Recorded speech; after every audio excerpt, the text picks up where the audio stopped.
Monsieur le Président. Merci, Monsieur le Président, Monsieur le ministre des Forces armées, Monsieur le ministre des Finances et du Budget, mes chers collègues. Monsieur le Président, mon intervention d'aujourd'hui va s'articuler autour de 3 points. Des hommages, des encouragements et un plaidoyer. Monsieur le ministre des Forces armées, j'ai entendu tout à l'heure mes collègues, surtout de Linguère, citer énormément d'officiers supérieurs. Celui qui est venu tout à l'heure a parlé de Djamal. Mais je vous dis que vous tous, le ministre des Forces armées habite à Thiès. Donc tous ces officiers supérieurs présentent les devoirs au ministre des Forces armées. Donc, Monsieur le Président de l'Assemblée, il faut dire à notre collègue Cheikh Oumar Sy que le ministre des Forces armées est de Thiès. Donc, Monsieur le ministre des Forces armées, je voudrais rendre un hommage mérité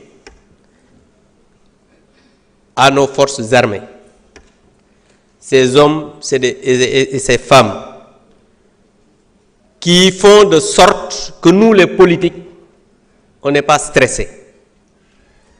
Parce que moi je fais partie des députés qui parce que c'est la 14e année que je vote, grâce à Dieu, le budget du ministère des Forces armées.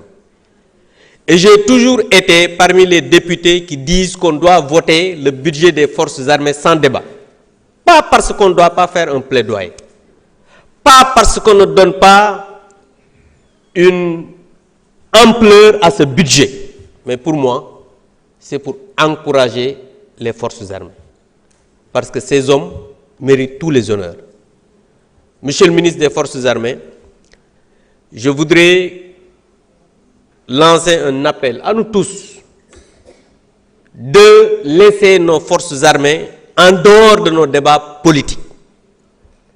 Parce que j'espère et je pense que si aujourd'hui nous parvenons à avoir un État, une nation, c'est parce qu'on a des forces armées responsables, mais aussi une armée républicaine. Et je voudrais, Monsieur le ministre des Forces armées, que vous transmettez nos encouragements, nos félicitations à ces hommes et ces femmes. Monsieur le ministre des Finances, je voudrais que vous accompagniez davantage ce ministère. Parce que je ne vais pas être ici à dire, voilà, on veut telle ou telle autre gendarmerie, parce que je pense et j'espère que chaque État a le devoir d'accompagner le ministère des Forces armées, parce que nous tous, nous savons qu'ils sont en train de faire un travail extraordinaire, surtout en ce moment où nous savons, nous tous, ce qui se passe au Sahel. Nous sommes entourés par une ceinture de feu et nous tous, nous le savons.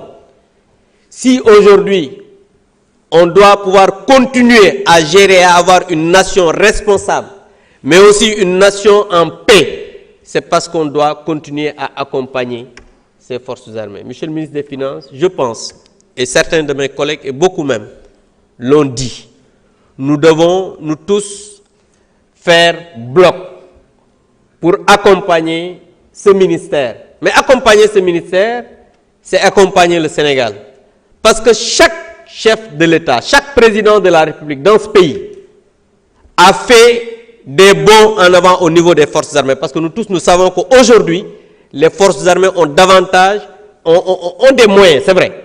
Mais davantage, je pense que l'actuel président de la République aussi, avec son Premier ministre, travailleront à accompagner davantage ces forces armées parce que les hommes passent, les institutions demeurent. Et nous tous, nous savons que ces hommes et ces femmes qui sont là ont été ici pour venir défendre, par exemple, le budget du ministère des Forces armées. Moi, je reconnais certains visages qui ont été là depuis des années. L'actuel ministre des Forces armées, le général Biram Diop, a été chef d'état-major général des armées. Donc, je pense que nous tous, politiques, nous devons travailler à accompagner ce ministère, à laisser ces hommes, ces femmes en dehors de nos débats politiques pour qu'on puisse avoir une nation soudée, une nation responsable et accompagner cette armée républicaine. Je vous remercie. Merci, honorable Abdoumbaou. El Haji Ousmane Fall, vous avez la parole. Badara Diouf se prépare. Merci, Président. xam naa ne tey wax yomb na waaye ñoom bu ñu doon jëfee di respecter une armée républicaine tey Fulbert Sambou ak Didier Badji duñ mës a réer ci Sénégal. Monsieur le ministre maa ngi leen di nuyu l'ensemble de vos collaborateurs di nuyu mes chers collègues.